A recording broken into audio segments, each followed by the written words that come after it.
हे शंभू शंकर असूनही तिला स्वराज्याची आस होती. म्हणूनच तर शिवबा गर्भामध्ये वाढत असताना तिला तलवारबाजी करण्याची भारी हौस होती. थोडक्यात काय तर या भूतलावर व्यक्ती असामान्य असतात.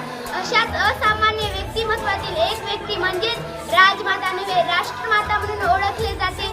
अहो कोण म्हणून काय विचारता, जिजामाता जिजाऊचा जन्म शिंदखेड गावामध्ये बुलढाणा जिल्ह्यातील 12 जानेवारी 1598 रोजी झाला. अगदी लहान वयामध्ये जिजाऊंचा विवाह झाला. ज्या वयामध्ये इतर मुली सागरगोटे खेळायच्या त्या वयामध्ये जिजाऊ मात्र हातामध्ये तलवार घेऊन तलवारबाजी करण्यामध्ये दंग असायच्या. महाराष्ट्रामध्ये मोगलांनी हाहाकार माजला होता.